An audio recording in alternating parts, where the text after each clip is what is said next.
Hello. This week you are going to be looking at the literature of the first Americans, the very first peoples, First Nation peoples.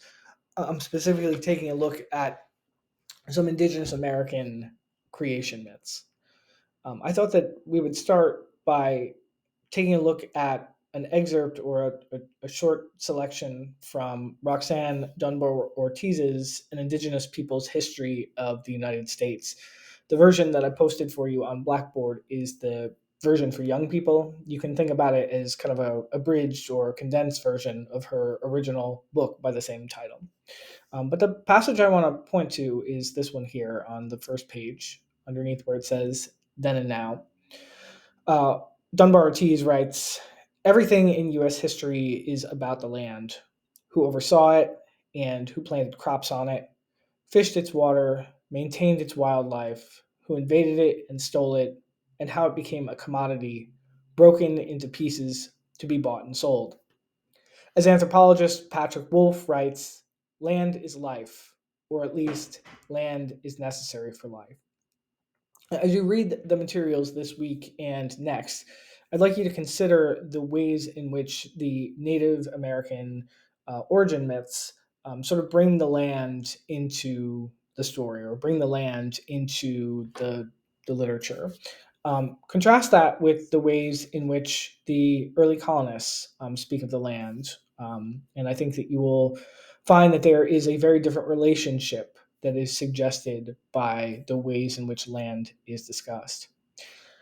Later in this introduction by Dunbar Ortiz, she talks about a different kind of creation myth. And so, if we are looking at Native American creation stories this first week, it might also be useful to think about the mythological founding of the United States as well. And Dunbar Ortiz points to three mythologies that are sort of recycled in American history or American popular culture. And she refers to these three mythologies about the founding of the country, first as being the doctrine of discovery, right? And this is sort of, you may have heard of words like manifest destiny or the divine right to expansion. This is the idea that the early colonists, because they were Christian, specifically because next week we're looking at Spanish colonists, Catholic, that they had a divine right ordained by God to expand throughout the nation or what would become the nation and to cultivate the land and to populate it. A couple of the ways in which this sort of religious justification bared itself out was the idea that Native people didn't cultivate the land in the same way that Europeans did. They had a different sort of relationship, and their methods of agriculture were very different, very less extractive than the ways that European agriculture came into being.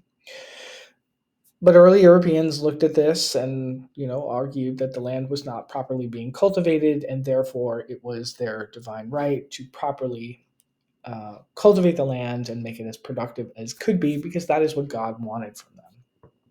The other idea was that Native people, like other peoples who were non-Christian, were heathens, and therefore did not have a right to the land in the same way that Christians did.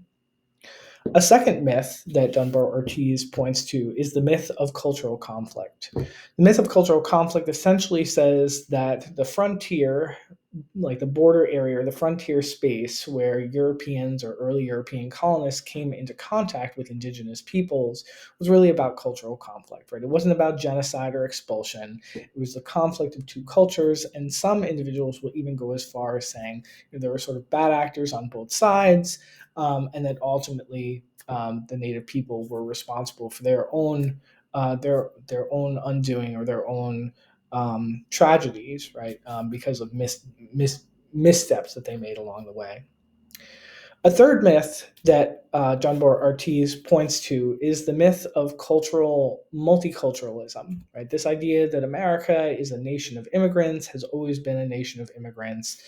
And one of the things that she highlights is that sort of mythology erases the contributions of native or indigenous peoples.